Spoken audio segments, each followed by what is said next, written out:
An entrepreneur is someone, do we know what the real definition is? No, I don't get it. I'm an entrepreneur. Webster's Dictionary defines an entrepreneur as someone who organizes, manages, and assumes the risks of a business or enterprise. An entrepreneur, in my mind, I know this isn't Webster's definition, but an entrepreneur is someone that creates something out of nothing. An entrepreneur is somebody that is a problem solver, a business owner, usually somebody who's innovative, willing to take risk, usually willing to bet everything on their own success. A person who is creative and resourceful and who views obstacles as something to be overcome. A business person or someone that is seeking to earn a living through a means that they create and control their own destiny for. People think of them as fearless, but I don't believe that's true. I think entrepreneurs are scared of all types of stuff and deal with more fear than other people. They just fear not trying at all, or they fear that job that they hate more so than they fear, the risk of losing money or looking like a failure to others. The housing industry is huge. There's over 80 million homeowners in the United States. After all, isn't it the American dream to own your own home? As big as the industry is, very few people have any idea what construction entrepreneurs go through to build a home from start to finish. Many of those people are service providers, craftsmen, and contractors. Collectively, they build more than 1.4 million new homes in the United States every year. That's the story that our next cast members want to share with you. I'm Jamie Perkins, and I'm an entrepreneur. I'm Eric Perkins, and I'm an entrepreneur. We own a construction company called Perkins Enterprises. We build houses. That's what we do. Yeah. We live in Bryson City, North Carolina, which is a super small town in the mountains. You would totally miss it if you were going 60 miles an hour for 2 seconds, right by it. We've owned our main construction company for 20 years. In fact, I don't think we've ever worked for anyone else besides ourselves. Nope. And so, actually, he's the president, and I'm the CFO and the vice president. Oh, yeah. More recently, we have a second company, which is on YouTube, called Perkins Builder Brothers. We actually film what we're building, and then we edit it ourselves, and then we put videos on YouTube. And actually, that business will soon surpass our real construction business as far as our gross income, which is crazy. Totally crazy. Yeah. So sometimes I'll work all day, and then I'll edit the film we shot that day, and we'll actually make more money from people watching us do what we're doing than actually doing what we're doing. We are super excited to be on Startup Hustle TV and share our entrepreneurial. Why'd they have to pick such a hard word to say? That's a big word, man. Entrepreneurial spirit and what we do, how we make a living, and see how these other guys are doing the same thing. Matt put us on the podcast, The Startup Hustle, and we just sort of hit it off. We had a great time talking, and I think he was intrigued a little bit by our business, as well as me being intrigued by all the crazy stuff he's doing. So we just ended up knowing Matt, even though we live in North Carolina and he lives, I think, in Kansas. Kansas? So? Kansas City. I think it's Kansas City. Okay, back it up. I've just been informed that Kansas City is mostly in Missouri and not in Kansas.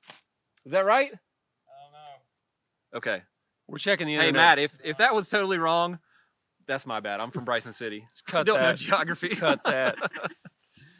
Yeah. And this is cool for us. We've never had an opportunity like this to share anything about our business, about how it works, or to be able to sort of help provide, some help to other businesses that may be going through some of the things that we've been through in the past, and kind of see how we got to the point to where we are now. We also do most of the actual construction work ourselves, and most contractors don't really do that.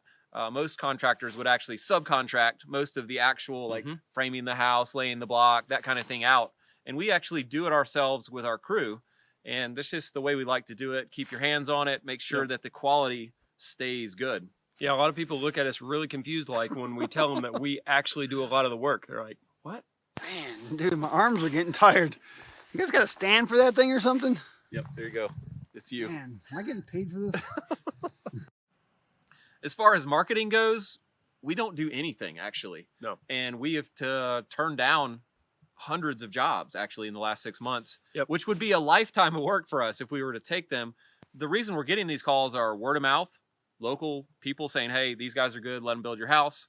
And then the other main thing, though, is the YouTube.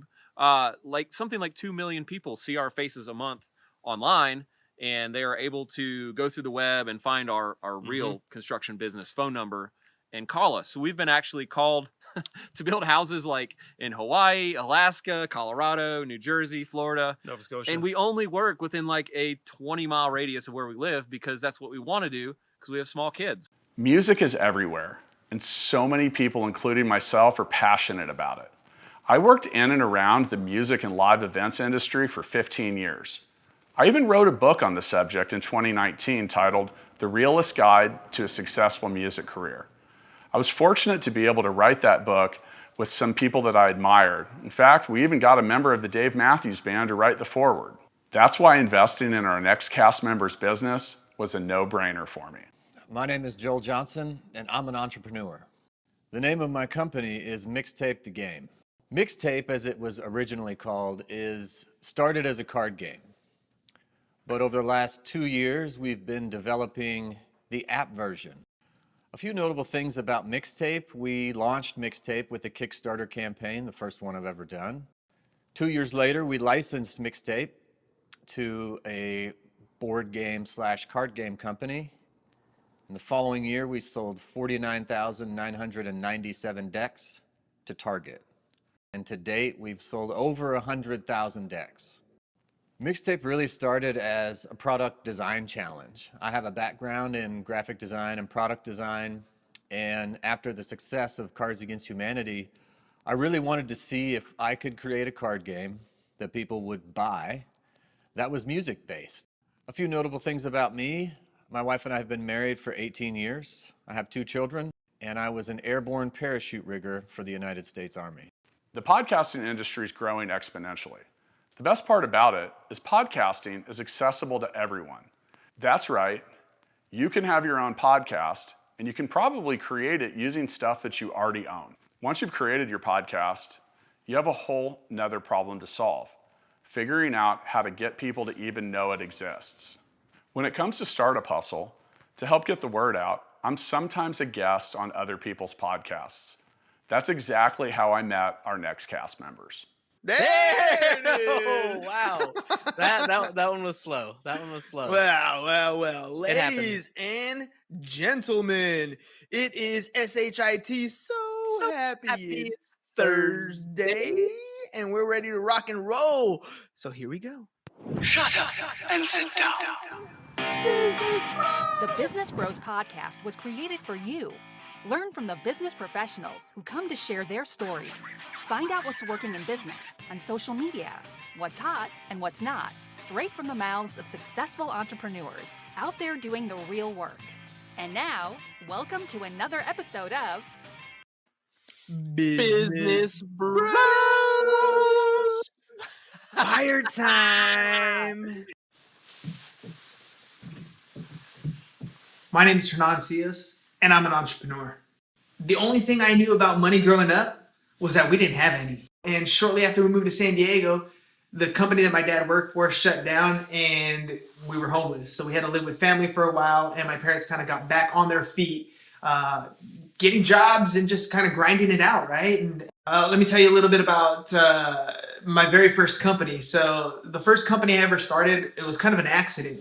See, my brother and I, right, the other business bro, we started this company called PC Cruisers out of necessity. We bought our first house when we were 20 years old, right? We got some good guidance as young individuals, and they basically said, hey, if you're going to rent a place, why not just buy a place and rent out the rooms? And it happened to be around 2003, and the market was pretty hot at the time. I mean, hot as in anybody could buy a house. You fog a mirror, boom, you qualified for a mortgage. So they gave us 20-year-old kids the keys to our own house. Let me tell you, the party was on. But James got a little carried away one day, started doing donuts with his work truck and rolled the truck. And obviously he got fired and he wasn't able to make the mortgage payments, and that doesn't really fly, right? So we decided to create little door hangers, and we went around the neighborhood every morning. I strapped on my rollerblades, going door to door, hanging doornails, and we told people, pretty basic, right? When your computer breaks down, let us come to you, we'll help you. PC Cruisers, we cruise to you. One job turned into 2 jobs, turned into 3 jobs. Before you knew it, we had a lot of jobs, right? We didn't have to worry about money as much, where the mortgage was going to come from. We hired 1 employee, 2 employees. We opened up a store, a retail location. But we weren't focused on business. We were focused on partying. How much money came in today? Cool. How much of that goes to the guys? Cool. What's left over? Yes! Victory. That's it. We didn't file on the tax returns. We didn't do anything like that. Essentially what ends up happening is James, who's the main technician in our business, his girlfriend breaks his heart, and he joins the Navy, leaves me. What the? Are you serious? Like, that's what I was thinking at the time. And so I had to shut down this business. And that was the first time I ended up going broke myself. But I knew what I wanted to do going forward. I knew at that point that entrepreneurship was for me. That's what I was going after. Our next cast members are in the cannabis business. What is that? That's anything that involves marijuana or hemp. Projected to grow to a market value of $30 billion by 2025, the cannabis business is one of the fastest growing in the United States, and it's also one of the most controversial. I'm Heather Steppe, and I'm an entrepreneur. I'm Kyle Steppe, and I'm an entrepreneur. My husband and I started KC Hemp Company in May of 2018. Our company manufactures organic CBD products, as well as has an online retail, and we are a wholesaler of those manufactured products. I think one of my favorite, most notable things about our company is we are a family-friendly cannabis company. Most of the time when you associate cannabis with anything, it's not family is the first thing. So I think that's a pretty big one. Right now, my husband and I run the company by ourselves. We do have a wonderful team of people that work with us, that we consult with to help us do things. But other than the 2 of us, we have our kids. They do like to fill orders in our KC Hemp Co World headquarters in the basement. And our 10-month-old baby is our daily coworker, but we don't pay him, so we don't count him on the roster. Something notable about me, this year, in 2020, my son was born on Super Bowl Sunday, and we named him Patrick. Our company has several problems that we're trying to work through daily. Honestly, the entire cannabis industry is a giant red flag. It's very difficult to use new age marketing such as social media, Google ads. Anything online is pretty much prohibited by the cannabis industry. Banking. Normal people can go into a bank and open up a bank account for their business, not cannabis companies. Marketing, advertising on Facebook, can't do it. Can't do really anything that a normal business would be able to do. When COVID-19 hit, it drastically changed the way that we were doing business. As all of the shutdowns were happening and when things were starting to really kind of show its face, we closed our storefront. Our landlord was gracious enough, he let us out of our lease, and we went strictly online. We hadn't really put too much in the online. We had just kind of started getting into it, but then COVID happened. And when we shut our store, we had to make a giant pivot into e-commerce. And it wasn't something that my husband and I had done before. It was brand new to us, so we kind of hit the ground running. Until you've started your own business, you honestly have no clue what you're getting yourself into. It's because starting a business is hard. There's so many things that you don't know. And until you begin to figure those out, along with all of the one-time costs and things that you need to get into and learn and distractions and all of it, you just really don't know. I'm down here in my basement this morning doing a little book work at the desk, and that's something I also do. I keep track of our finances. Not in a terribly complicated way, but just make sure we have money to pay our bills, of course. So right now on our project, we've spent about $75,000 on our current build that we're working on, but we've only gotten paid about $15,000, and this is about over a month's time span, and that's pretty common. The problem is that the banks are slow, and you have to accomplish a bunch of work before they'll pay you, and sometimes that still takes another month. And basically we're down to the point where I've spent all of our working capital that we keep in our account. So if we don't get paid in the next week, I've got to take my line of credit, my home equity line that I have on this house, and put some money in our business account to basically give ourselves a loan until the bank can pay us. So I've had to do this from time to time as a contractor. I don't like doing it, of course, because I'm putting my own neck out there for someone else's home, but that's just what has to happen in a lot of cases being a contractor. I made $0 today. Spent all my time on calls and putting out fires and getting stuff squared away. Made this many sales calls, closed this much business, and it's Monday. It's kind of frustrating, actually. I managed to pay people. So I don't think it's any secret that one of the struggles that we have had at InnovateHer KC is that sustainability piece.